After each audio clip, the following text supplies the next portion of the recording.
नमस्कार, आप सभी का स्वागत है न्यूज स्टेट पर और मैं हूं आपके साथ शुभेंदु सिंह और रुक कर रहे हैं बड़ी खबर का। बिहार के मुजफ्फरपुर में पंडित धीरेन्द्र कृष्ण शास्त्री उर्फ बागेश्वर बाबा के खिलाफ एसीजेएम कोर्ट में मुकदमा दर्ज किया गया है और बाबा पर आरोप लगाया गया कि वो खुद को भगवान से तुलना करते हैं। उनके भगवान से तुलना करने पर हिंदू धर्मावलंबी और सनातनी आहत हैं। मुजफ्फरपुर के एसीजेएम कोर्ट में पंडित धीरेन्द्र कृष्ण शास्त्री के खिलाफ अधिवक्ता सूरज कुमार ने मुकदमा दर्ज कराया है। दर्ज मुकदमे में यह आरोप लगाया गया कि राजस्थान में बाबा द्वारा अपने से ईश्वर की तुलना की गई और खुद को भगवान हनुमान का अवतार बताया गया है। बाबा पर यह भी आरोप लगाया गया है कि बाबा धीरेन्द्र कृष्ण शास्त्री हिंदू धर्मावलंबी को धोखा देकर अपने को हिंदू धर्म का सबसे बड़ा हितैषी समझकर गलत तरीके से जनता को विश्वास में लेकर लोगों को गुमराह कर रहे हैं। और केस की अब अगली सुनवाई 10 मई 2023 को तय की गई है। तो इस बीच ये बड़ी जानकारी मिल रही है, जहां पर मुजफ्फरपुर के एसीजेएम कोर्ट में ये मुकदमा दर्ज हुआ है और पंडित धीरेन्द्र कृष्ण शास्त्री के खिलाफ ये मामला दर्ज किया गया। शिकायतकर्ता ने बाबा पर कई गंभीर आरोप लगाए हैं और कहा है कि बाबा लोगों को गुमराह कर रहे हैं।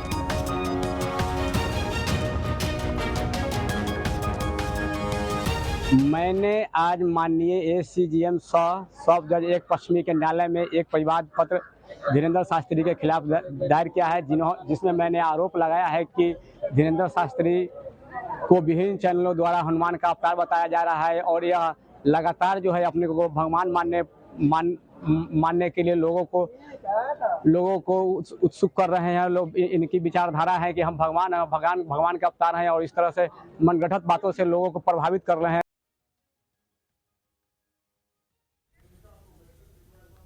बागेश्वर सरकार के बिहार दौरे को लेकर रोकने के लिए लालू यादव के बड़े बेटे और मंत्री तेज प्रताप यादव ने कमर कस ली है और पटना के अपने सरकारी आवास पर 15 लड़कों को स्पेशल ट्रेनिंग दे रहे हैं। सोशल मीडिया पर तस्वीरें भी शेयर की गई हैं। लाठी डंडों वाली तस्वीरें सोशल मीडिया पर शेयर कर रहे हैं। 3 दिन पहले भी तेज प्रताप यादव ने कहा था कि बागेश्वर बाबा हिंदू मुसलमान को लड़वाने के लिए बिहार आ रहे हैं, मैं उनका एयरपोर्ट पर ही घेराव करूंगा। इसका असर भी दिखने लगा है। तेज प्रताप यादव ने अपनी टीम को तैयार कर रहे हैं और साथ ही वो कह रहे हैं कि धर्म को टुकड़ों में बांटने वालों को करारा जवाब मिलेगा।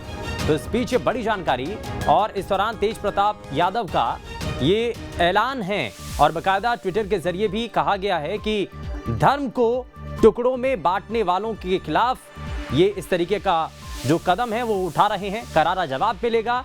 बाकायदा तेज प्रताप यादव के द्वारा ट्वीट किया गया है और इसमें उन्होंने कहा है कि तैयारी पूरी है, हिंदू मुस्लिम सिख ईसाई आपस में हैं भाई भाई। तो ये बाकायदा तेज प्रताप यादव के द्वारा ट्वीट किया गया है और इससे पहले ही उन्होंने स्पष्ट कर दिया था कि पंडित धीरेन्द्र शास्त्री अगर पहुंचते हैं बिहार तो वो किसी भी तरीके से धर्म में अगर अलग अलग बांटने की कोशिश की जाती है, पंडित धीरेन्द्र कृष्ण शास्त्री अगर इस तरीके का माहौल बनाते हैं तो उनका एयरपोर्ट पर ही घेराव कर दिया जाएगा।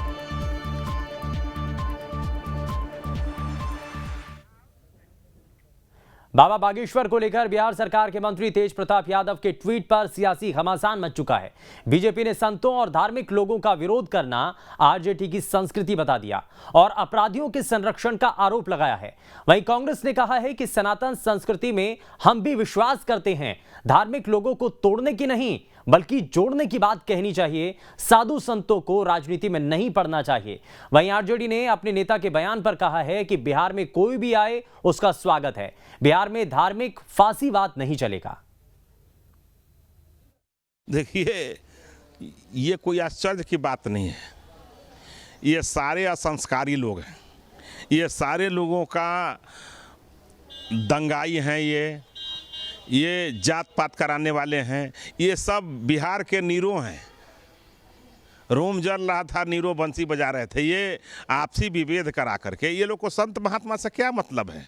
सचमुच संतों का जो उद्देश्य होता है वो उद्देश्य है या समाज में द्वेष फैलाने का उद्देश्य है या ध्रुवीकरण का उद्देश्य है?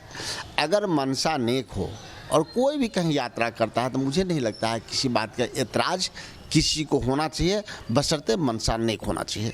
बागेश्वर स्थान से शास्त्री जी का प्रोग्राम लगा है बिहार में, नौबतपुर में।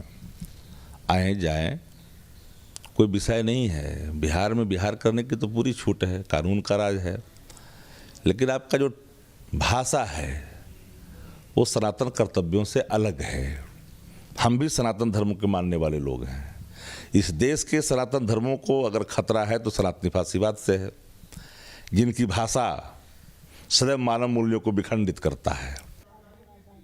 और ज्यादा जानकारी के साथ हमारे संवाददाता नवीन मुजफ्फरपुर से जुड़ चुके हैं। नवीन, क्या अभी तक जानकारी मिल रही है? क्योंकि एक तरफ बाबा बागेश्वर धाम पूरी तरीके से तैयारी कर रहे हैं बिहार आने की, लेकिन तेज प्रताप यादव की तरफ से जो घेराबंदी की बात की जा रही है उसको लेकर के क्या ये कार्यक्रम सुनिश्चित होगा, तय होगा?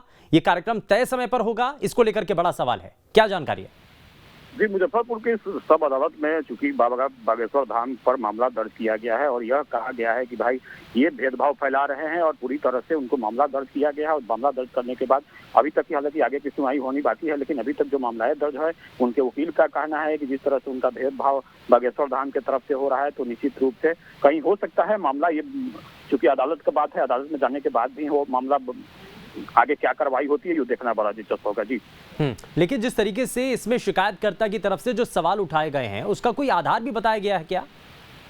ये पूरी तरह से वो आधार में यह लिखा गया है कि जिस तरह से बागेश्वर धाम ने लोगों को जिस तरह से भेदभाव फैला रहे हैं, जिस तरह से उन्माद फैला रहे हैं, जिस तरह से उन्होंने चमत्कार दिखाते हैं, तो उसको लेकर के लगातार यहाँ के जो वकील हैं और यहाँ के जो स्थानीय लोग हैं उन्होंने मामला दर्ज कराया है और मामला दर्ज कराने के बाद आगे की सुनवाई तय की गई है। जी नवीन, लेकिन मध्य प्रदेश के एक बड़े चर्चित बाबाओं में से एक हैं जिनको बहुत सारे लोग फॉलो भी करते हैं। आप लगता नहीं कि इसमें अगर बिहार वो जा रहे हैं, उनका कार्यक्रम होना है और जिस तरीके का राजनीतिक रूप से विरोध हो रहा है, इसका मध्य प्रदेश में इसका असर क्या नजर आता है?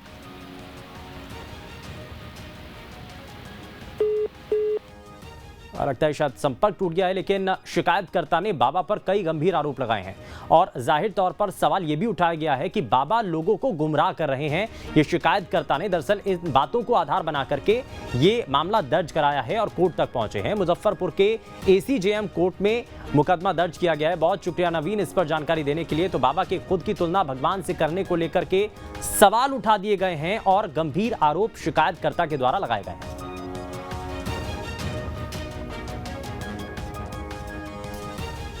तो मुजफ्फरपुर के ACJM कोर्ट में मुकदमा दर्ज किया गया और बाबा के खुद की तुलना भगवान से करने पर ऐतराज जताया गया।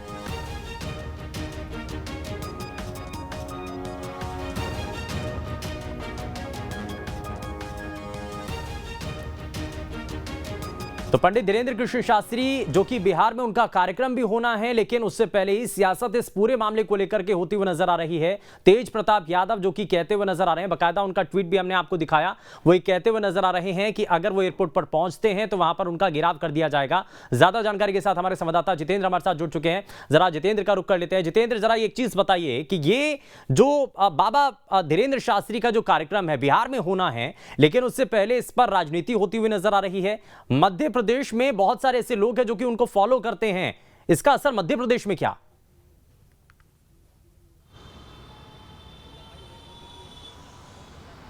वाकई में देखिए, अगर हम बात करें मध्य प्रदेश के लिहाज से, तो मध्य प्रदेश के छतरपुर के गढ़ा गांव में जो बागेश्वर धाम है, वहां पर पीठाधीश्वर हैं पंडित धीरेन्द्र कृष्ण शास्त्री। और जिस प्रकार से हमने देखा कि मध्य प्रदेश ही नहीं, देश के अलग अलग राज्यों से और अलग अलग कोनों से जो लोग हैं उनके दरबार में पहुंचते हैं और उनको फॉलो करते हैं। सोशल मीडिया पर अगर हम पंडित धीरेन्द्र कृष्ण शास्त्री की फॉलोइंग देखेंगे तो आपको खुद इससे अंदाज़ा होगा कि मध्य प्रदेश के अलावा किस अलग अलग राज्यों के जो लोग हैं वो उनको फॉलो करते हैं।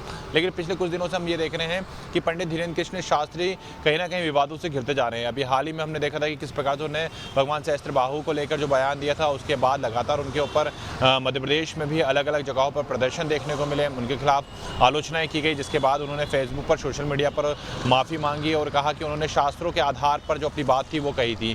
इसके बाद नया मामला हमने देखा है कि अब मुजफ्फरपुर में भी CJM कोर्ट के अंदर सूरज कुमार जो कि अधिवक्ता है, उन्होंने ये बात कहकर पिटीशन दायर की है कि बाबा अपने आप को भगवान के समान बताते हैं, बाबा जिस प्रकार से चमत्कार दिखाते हैं, लोगों के साथ छलावा कर रहे हैं, तो इन तमाम बातों को लेकर उनके खिलाफ जो CJM कोर्ट में पिटीशन है वो दायर की गई है। वहीं अगर हम बिहार सरकार की बात करें तो बिहार में भी हमने देखा है कि लालू प्रसाद यादव के जो बेटे हैं तेज प्रताप, उन्होंने सोशल मीडिया पर जिस प्रकार से फोटो ट्वीट कर रहे हैं, जिस प्रकार से बताने का प्रयास कर रहे हैं कि अगर पंडित धीरेन्द्र कृष्ण शास्त्री बिहार आते हैं तो उनका किस प्रकार से यहाँ पर स्वागत किया जाएगा, क्योंकि जो फोटो में वो अपनी टीम बता रहे हैं कि जहाँ पर उन्होंने कहा है कि लाठी डंडों के साथ कहना है कि जो उनकी टीम है वो तैयारी कर रही है, और जिस प्रकार से बागेश्वर धाम के पीठाधीश्वर पंडित धीरेन्द्र कृष्ण शास्त्री हिंदू मुसलमान को बांटने का काम कर रहे हैं, वो अगर बिहार में आके ऐसा करेंगे तो उन्हें बख्शा नहीं जाएगा। तो इस प्रकार की जो तस्वीरें आ रही हैं वो कहीं ना कहीं मध्य प्रदेश के आने वाले चुनावी सेक्टर में क्या जानकारी मिल रही है? पंडित धीरेन्द्र कृष्ण शास्त्री का जो बिहार में कार्यक्रम होना है, क्या ये विधिवत रूप से होगा, उसी समय पर होगा? क्योंकि एक तो कोर्ट तक ये मामला पहुंचा,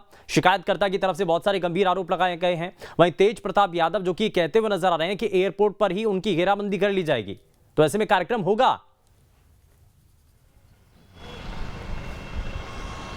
देखिए अभी तक ताज़ा जानकारी के अनुसार जो उनका शेड्यूल फिक्स होता है, उस शेड्यूल के आधार पर तो उनका बिहार में जो कार्यक्रम जो निश्चित किया गया था वो वर्तमान में होना ही बताया जा रहा है। अगर कहीं किसी प्रकार की ऐसी कोई स्थिति बनती है या फिर ऐसा लगता है कि वहाँ पर किसी प्रकार के विवाद की स्थिति उत्पन्न हो सकती है, तो बागेश्वर धाम की तरफ से इसकी आधिकारिक जो सूचना है वो दी जाएगी, जिसमें बताया जाएगा कि अगर बिहार में कार्यक्रम नहीं होगा तो वो कैंसिल हो रहा है, तो उसकी आगामी डेट क्या होगी।